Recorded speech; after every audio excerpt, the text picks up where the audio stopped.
The views and opinions reflected in any of the stories narrated are solely those of the story contributor and are not necessarily that of the Nightmare Society. This podcast features adult content, so listener discretion is highly advised. And if you or anyone you know is struggling, help is available. Please see the resources in the show notes.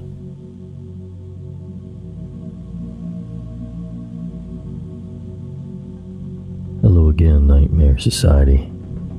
Get comfy and prepare yourself for another episode of the Nightmare Society.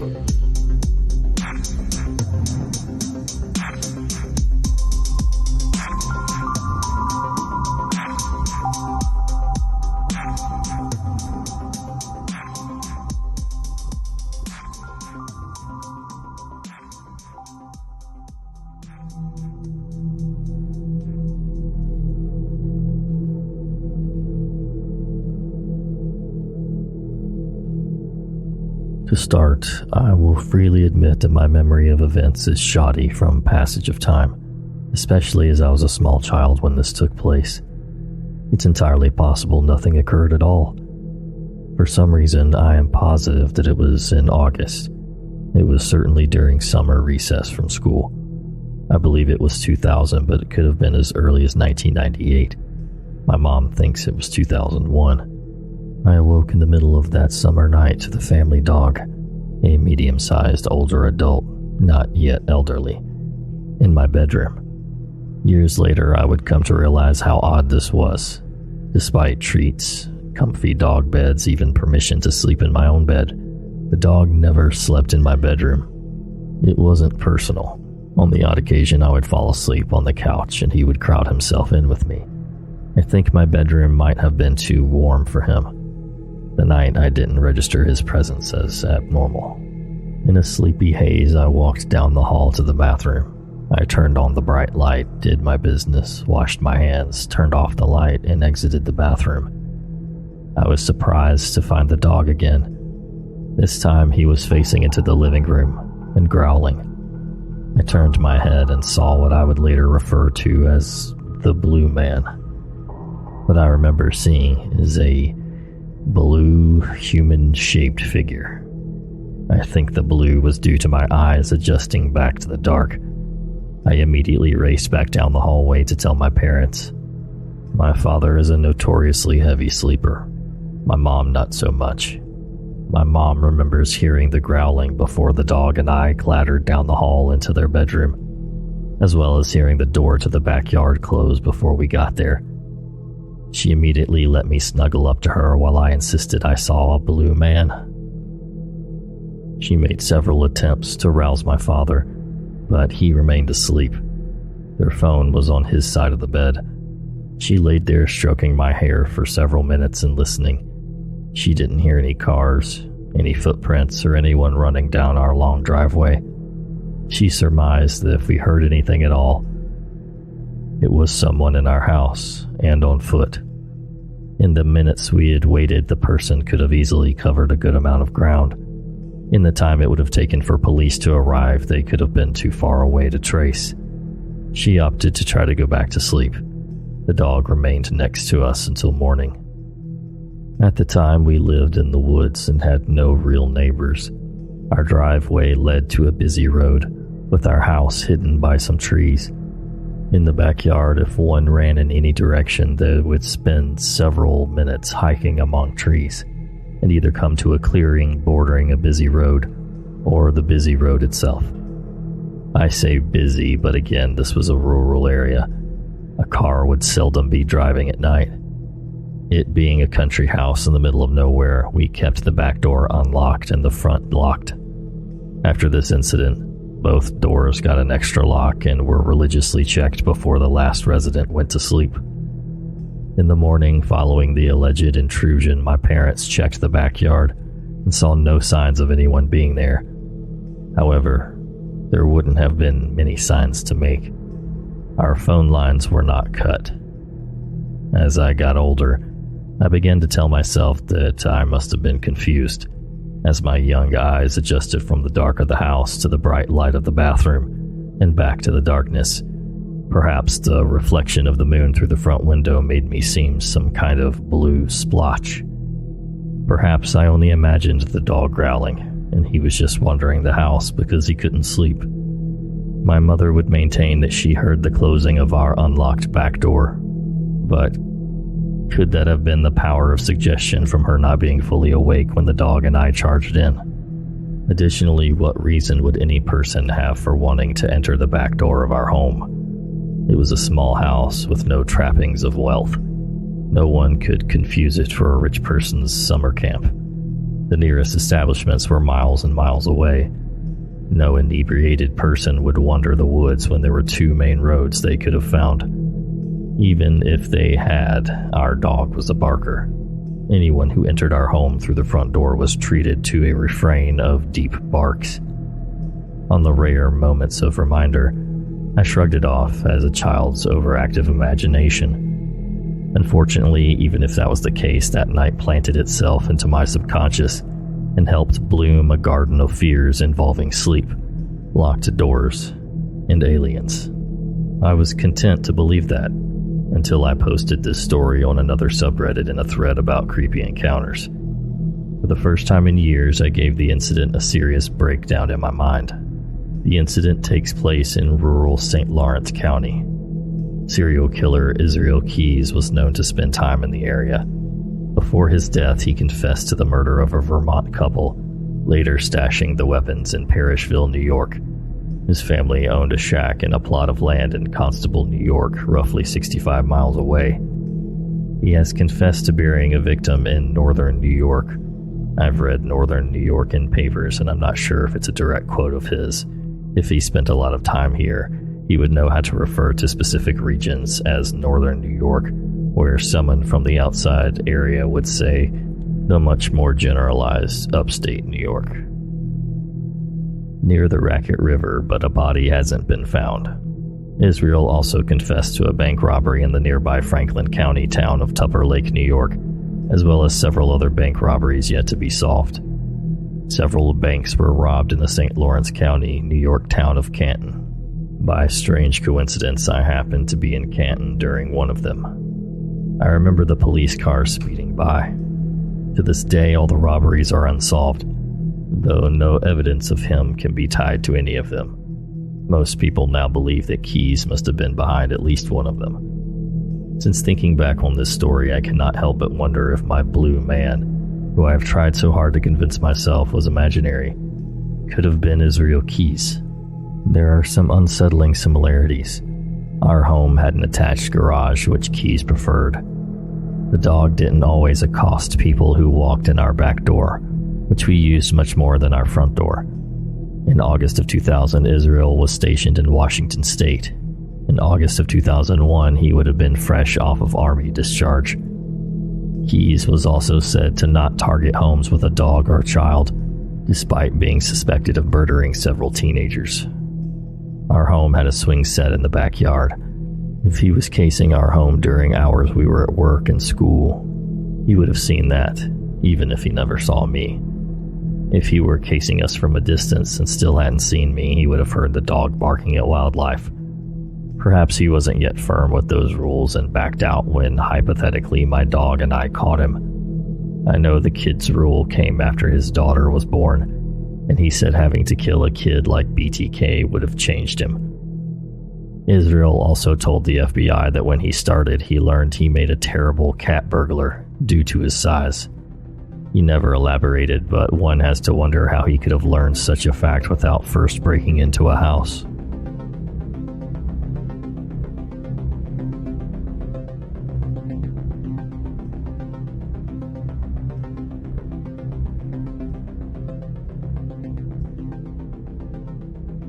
On my first summer back home from freshman year of college, I picked up a part-time job delivering pizza in a town around 30 minutes away from where I lived.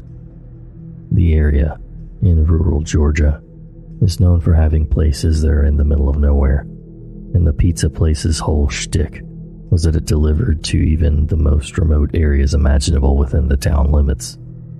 I could fill books with the weird experiences that summer, From the call that came from a long-abandoned warehouse to the dog that got excited about the pizza in my hand and accidentally shredded my pants with her claws. But one will always stand out in my mind as the creepiest. It was getting fairly late at night, around 10:30 p.m., so I was confident at the time that I would be sent on no further calls before closing at 11. However, someone barely managed to miss the cutoff time, and our clerk accepted their order since they were so close. I was given the address and a single box of hot dough and sent on my merry little way. The first red flag was the driveway, or lack thereof. There was a mailbox, but no actual driveway, not even gravel. It was just grass, and a barely distinguishable trodden pathway that resembled more of a service trail than it did something frequently used.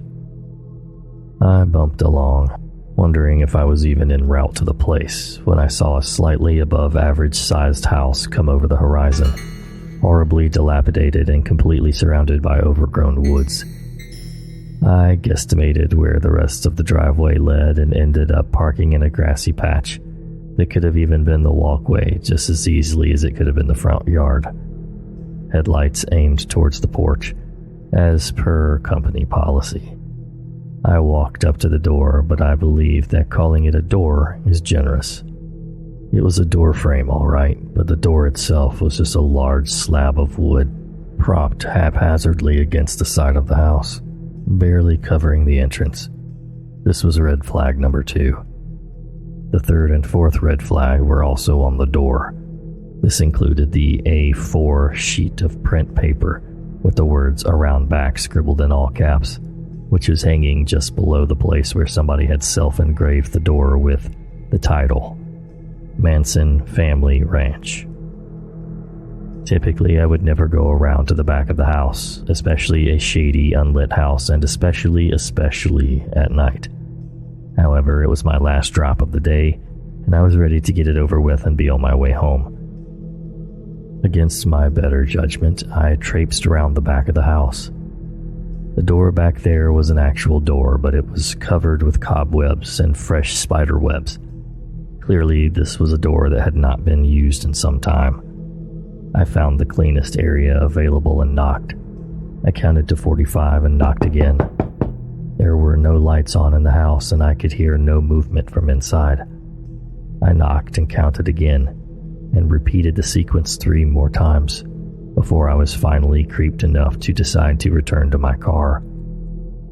As I turned, I finally heard a voice coming from inside the house, clearly agitated, but I couldn't tell what they were saying. I tried to knock 1 more time, and as I was counting, I heard something in the woods behind me. It started out as just a movement deep in the trees, but soon enough I could make out distinct running footsteps coming directly towards me through the brush.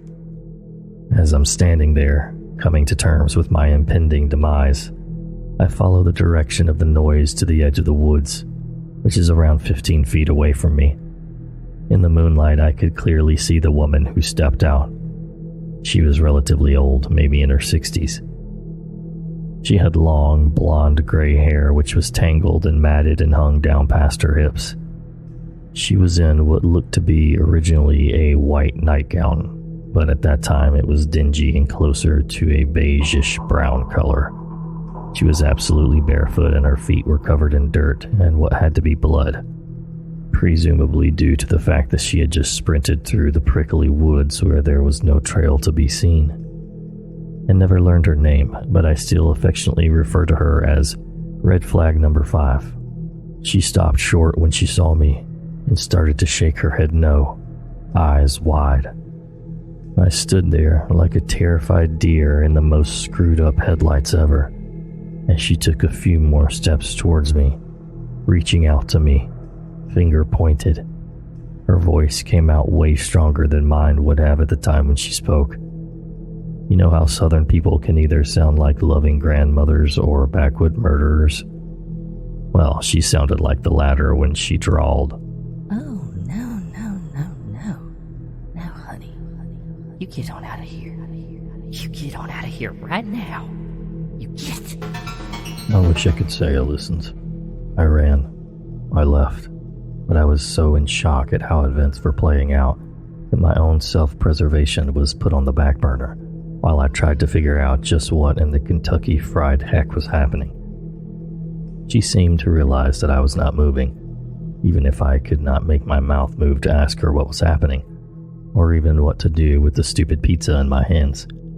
She looked at me like she could have smacked the heck out of me right then and there, and proceeded to deliver red flag 6 through 12. Darling, you deaf or dumb. Young girls like you come out here and then they don't get to leave. So I finally quit being the white person in a horror movie when I realized that this was not a funny little ghost story. This was 5'3", 116-pound me, potentially being targeted to be robbed or kidnapped, or worse. So I dropped the dumb little pizza, which had serious serial killer toppings by the way, and started running back to my car, which I had stupidly left on and unlocked, as was usual for most of my deliveries. As I neared the car, I heard a slam from behind me, and I looked over my shoulder to see that the wooden door had been pushed over and had fallen onto the porch beneath it. As I was closing the car door, an older man was limping down the front steps, waving his arms like an airplane runway attendant at me, calling me names and telling me to get out of the effing car now. At a loss for what to do, I called out something muttery and shaky along the lines of, Pizza is in the back. I floored my dad's crappy little 90s Lexus and somehow managed to avoid trees on the odd trail back to the main road, which was still 12 miles and several turns from any road that actually had a name, let alone painted lines. I reported it to my manager and he said he contacted police, but nothing ever came of it that I'm aware of. Either way, that was my first and hopefully last personal encounter with the self-proclaimed Manson Family Ranch.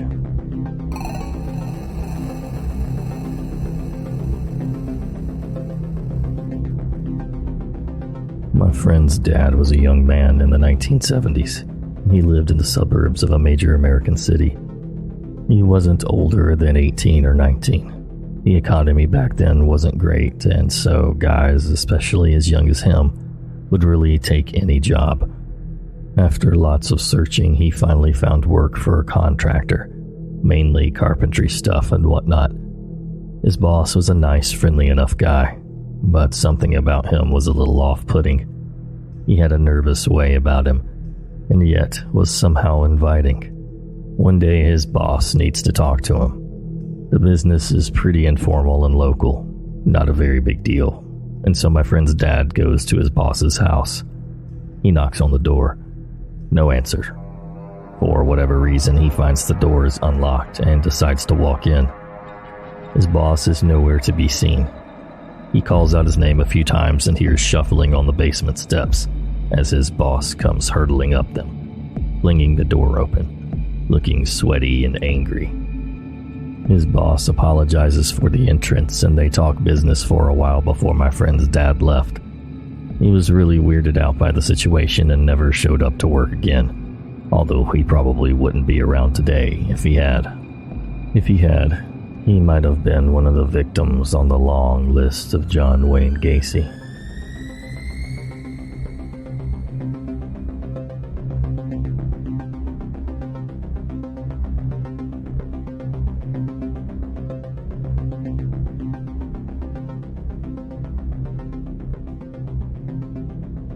This happened a few years ago while I was still in my hometown. I was going for a late-night walk in the early AMs, which was fairly common, and I always felt relatively safe and street-smart to avoid bad situations. My walks would often take me all over town, though a favorite haunt was a park we had down by the river, though it was a known hangout spot for weirdos and druggies so late. I've walked there plenty of times and never encountered any problems, so I went down there again, all the same, to enjoy the breezy river air.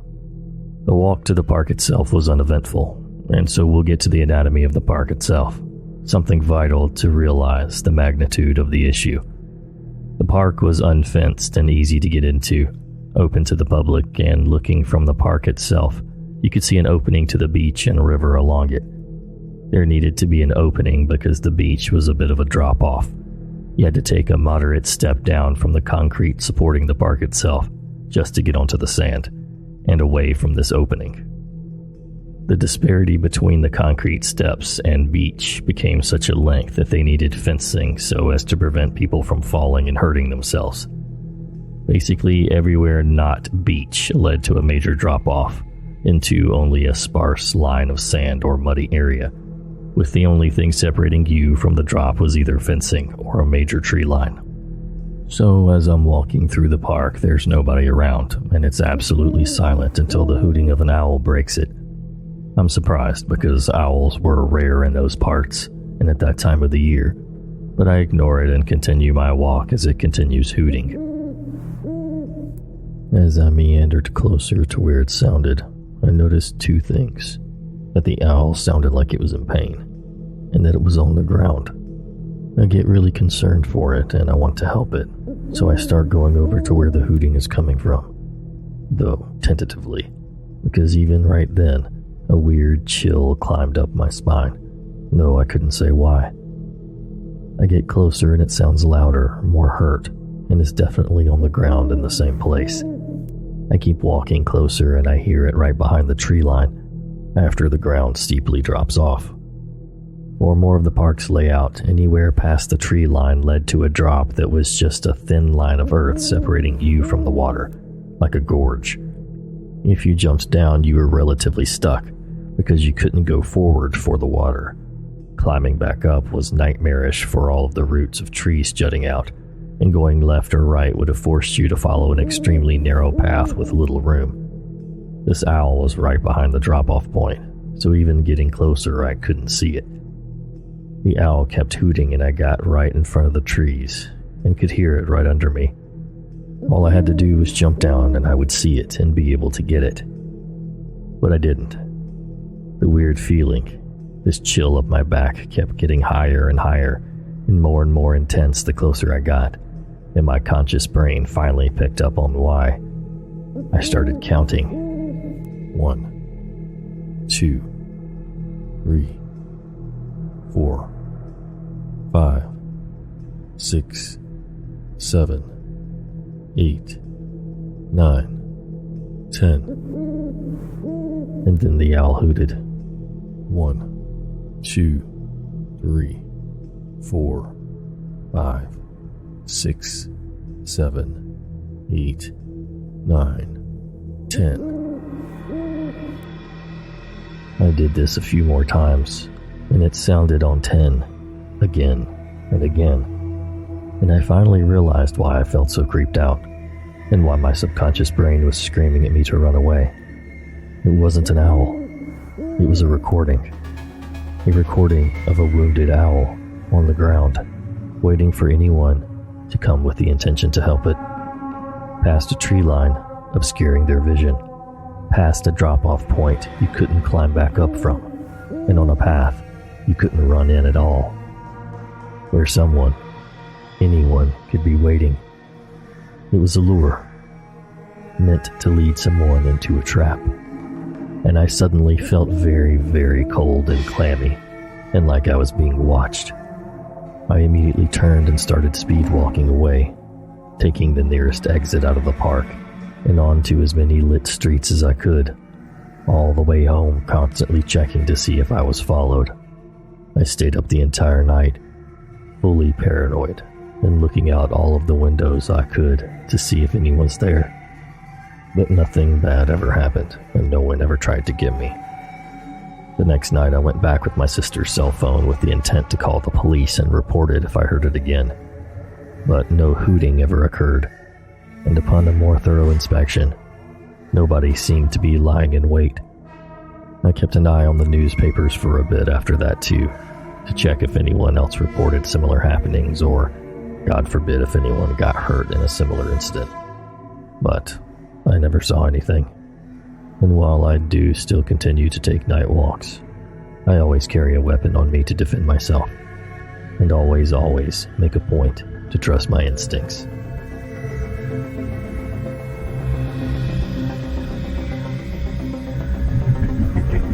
Thank you all so much for listening. Until next time.